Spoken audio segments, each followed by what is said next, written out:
एक आदमी आया हमारे पास, यहीं रहता है फिजी में, हमारे पास आया, बोले गुरुजी हमारी पत्नी बहुत उल्टी है। हम कहा क्या है? बोले हम बहुत परेशान हैं। हमने कहा क्यों परेशान हो?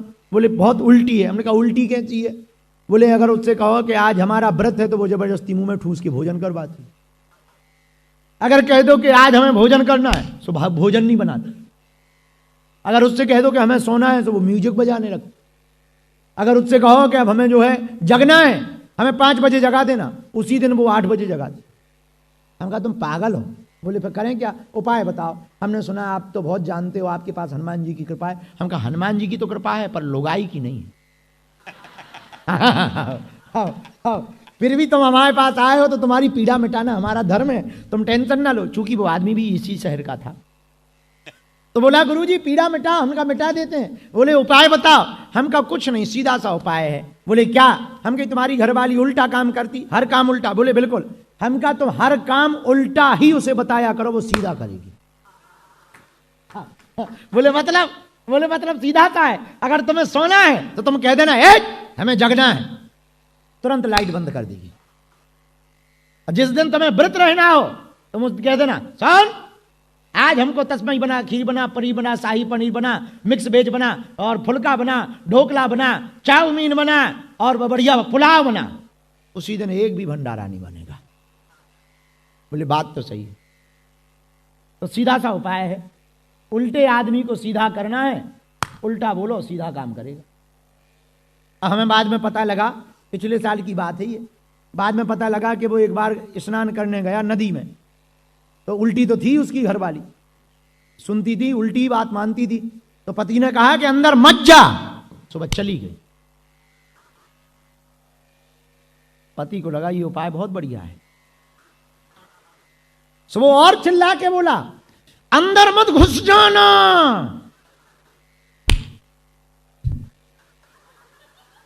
बिल्कुल ही चली गई। अब पति फिर चिल्लाया अंतिम बार ऊपर आ जा।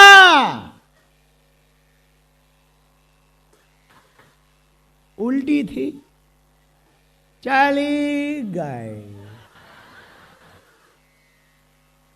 हमें मिला कल, हम का कहो? बोले बलाटल गई। बड़ा खुश मिला हमें कल। हमने कहा खुश क्यों? बोले गुरु कृपा हो गई। हम कहा क्या कृपा हुई? अरे बोले आपके बताए हुए रास्ते पे चले तो बोले को बलाए, बोले को सब। खैर बाद में पता लगा कि वो समुद्र के किनारे पकड़ी गई, बहती जा रही थी, मछुआरों ने पकड़ लिया। फोन आया तुम्हारी घरवाली मिल गई है। उस दिन से इसने कह दिया हमारी तो शादी नहीं हुई। उसने हमें कल बताया, बोले गुरुजी फिर हम बहुत टेंशन में। हम कहा आप क्या टेंशन है? बोले फोन आया। हम कहा क्या टेंशन आया? क्या फोन आया? बोले हमें पुलिस के यहाँ से फोन आया, घरवाली मिल गई है। हम कहा तुमने क्या जवाब दिया? बोले हमने कह दिया हम तो शादीशुदा नहीं है। ऐसे ऐसे लोग हैं पृथ्वी, ऐसी ऐसी मुसीबतें। विनय कुमार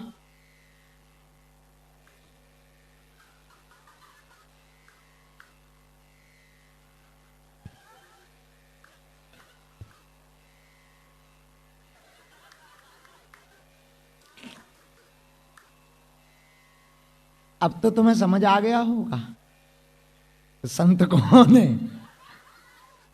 और संसारी कौन है।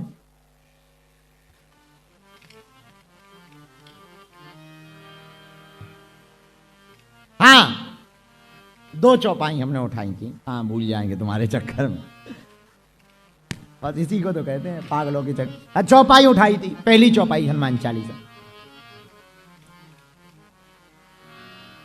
कुमति निवार सुमति के संगी। 8वीं कृपा, 8वां फायदा। एक तो आज ये गमछा तौलिया नहीं है क्या? ये तौलिया दो भाई लाल। ये बार बार जुल्फें आ रही आज, हैरान है हम इन जुल्फों। अच्छा क्या है कि आज ही हमने हाड़ में ले, हमने भी उसी के जैसा झंझट करने का। उसने ठीक कहा था कि हम तो शादीशुदा नहीं।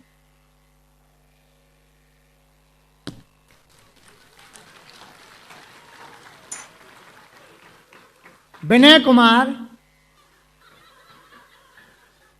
तुमने आज गलत प्रश्न किया, तुम आज ही फंस गए।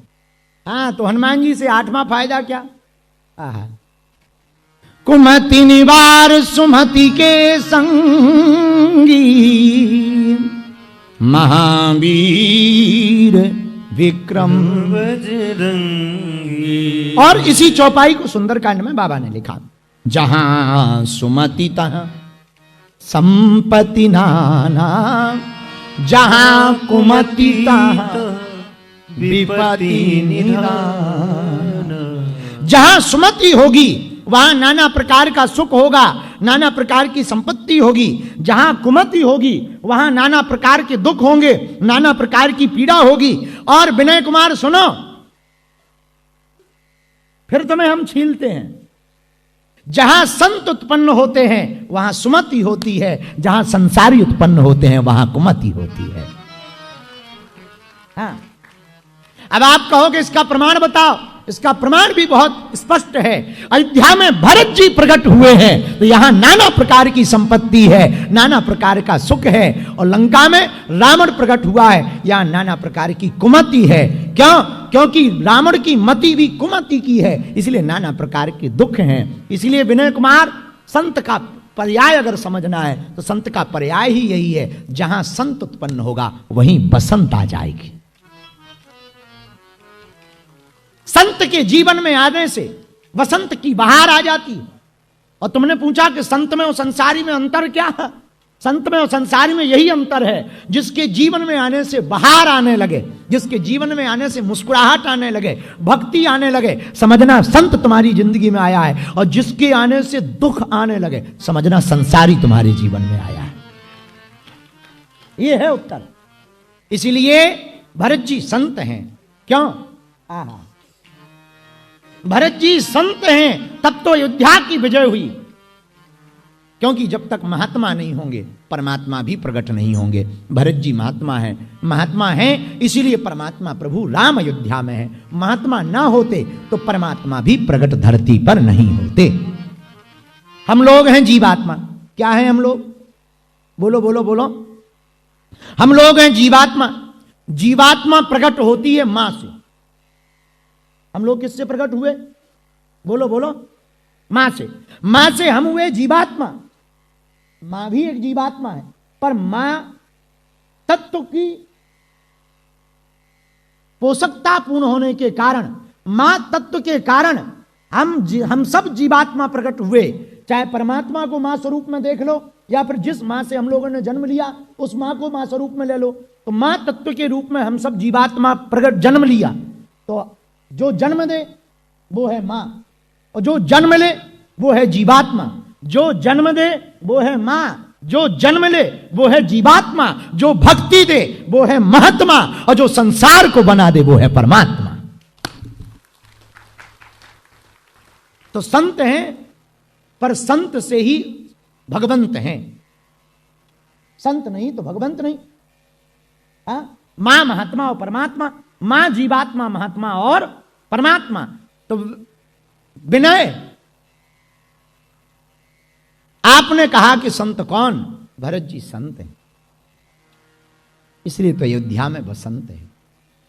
अयोध्या का बसंत कब गया? जब परमात्मा और महात्मा दोनों अयोध्या से चले गए। परमात्मा वन चले गए और महात्मा संत भरत नंदीग्राम चले गए। अयोध्या से रौनक चली गई। अयोध्या की रौनक कब गई? तापस वेश विशेष उदासी, 14 बरसु राम बनवासी, 14 बरसु राम बनवासी। जब 14 वर्ष के लिए वनवास के लिए राम जी चले गए, तब रौनक अयोध्या की चली गई। लेकिन रौनक बची रही क्योंकि भरत जी आ गए। भरत जी आए तो थोड़ी रौनक आई वापस। और भरत जी को लगा कि हमारा ठहरना ठीक नहीं है। परमात्मा हमारे प्रभु वन में जीवन काटें, वन में जीवन व्यतीत करें और हम महल में रह करके भोग भोगें। महात्मा वही है जो सहे। महात्मा सहता है। साधु बनने के लिए सहना ही पड़ता, महान बनने के लिए सहना ही पड़ेगा। जैसे सोना सोना है, पर सोने का आभूषण बनाना है तो तपना पड़ेगा। तपेगे तभी सोने का आभूषण होगा। अग्नि में तपना पड़ता है तभी सोने का आभूषण बनता है। उसी प्रकार जीवात्मा जब तपस्या की अग्नि में तपता है तभी ये जीवात्मा महात्मा बनती है। और भरत जी तपे। भरत जी का तप बड़ा अनूठा है। भरत जी जैसा प्रेम भला किसका होगा। भरत जी खेल खेल में कहते हैं हम पक्ष में रहें या विपक्ष में रहें, पर प्रभु का खेल पूरा होना चाहिए। यह महात्मा का स्वभाव है कि हम पक्ष में रहें या विपक्ष में रहें, पर भगवान का खेल पूरा हो। यह संत का स्वभाव है। संत कहता है हमें सम्मान मिले या ना मिले, आप धन्यवाद दो या ना दो, आपका भला होना चाहिए। यह संत का स्वभाव। तो विनय, तुमने पूछा संत कौन, संसारी कौन? संत हैं भरत जी। और संसारी कौन? जो इनके विपरीत आचरण जी रहा है वो है संसारी। अब संसारी कौन? जो केवल तन की सोचे वो संसारी है। जो तन के मन की सोच करके माधव की सोचे वो है संत। अब संत बनने का उपाय क्या? संत बनने का उपाय भी एक आ गया। बिनु सत्संग, बिनु सत्संग विवेके न होई। बिन सत्संग विवेक न होई। बिनु सत्संग विवेके न होई। बिन सत्संग विवेक न होई। राम कृपा बिनु सुलभ न सोई।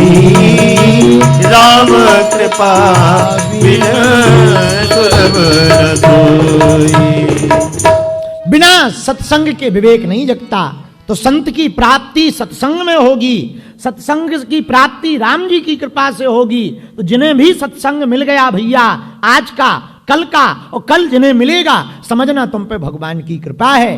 भैया जनता जिनको चुनती है वो संसद में बैठते हैं, भगवान जिनको चुनते हैं वो कथा में आकर के बैठते हैं। तो भगवान ने आप लोगों को चुना है, आप सत्संग में आए हो। सत्संग में तुम्हें संत मिलेंगे, संत से हनुमंत मिलेंगे, हनुमंत से भगवंत मिलेंगे। यही है संत का प्रभाव। यही, और अगर इसके विपरीत जियोगे तो वो संसारी का स्वभाव है। स्वभाव संत का स्वभाव भगवान से मिलाना, संसारी का स्वभाव, संत का स्वभाव राम से मिलाना, संसारी का स्वभाव काम से मिलाना। इसी बात के साथ विनय जी के प्रश्न का उत्तर पूरा हुआ। आज की कथा को विराम करते हैं। कल ठीक 4 बजे हम लोग आएंगे।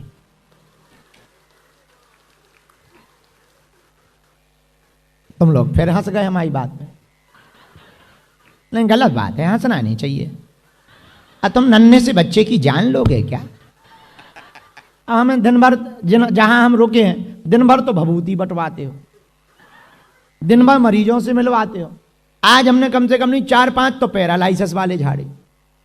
दिन भर भभूति बंटवाते, दिन भर मरीजों से मिलवाते, अब शाम को रात को कथा करवाते। अब हम बच्चे ही तो हैं, प्राण लेना चाहते हो क्या? तो कल हम 4 बजे टाइम के बहुत पक्के हैं। तो तुम लोग फिर हंस गए। बस अब तुम हंस देते हो, इसी चक्कर में हम टाइम पे नहीं आते हैं। जब तुम मजाक बनाना ही बनाना है, हम रियल भी बोल दो तो हमारा मजाक बना ही देते, इसलिए हम पे लेट हो जाते, बाहर में गया। लेकिन कल, क्योंकि कल देखो दीक्षा भी देनी है, कल 4 बजे कथा भी शुरू करनी है, कल दिव्य दरबार भी लगाना है, कल प्रेतराज सरकार का भी दरबार लगाना है। सुनो, कल नारियल लेकर के आना, लाल रंग का कपड़ा, नारियल लेकर आना। सबकी सामूहिक अर्जी यहां पर लगाई जाएगी। अपने इष्ट मित्र परिवारजन जो भी रह गए उनको कल लेकर आना। और कल एक खुशखबरी भी सुनाई जाएगी, पर वो कल ही सुनाई जाएगी 4 बजे। घड़ी के बजे 4, घर से बाहर निकाल लेना कार, आ जाना बागेश्वर दरबार। दो बातें और कह दें, सुनो सुनो। 15 फरवरी को फिर से 251 बेटियों का विवाह है बागेश्वर धाम पर। हमारी प्रार्थना है अभी से टिकट करवा लियो। हम कैसे फिजी आए, तुम भारत आइयो।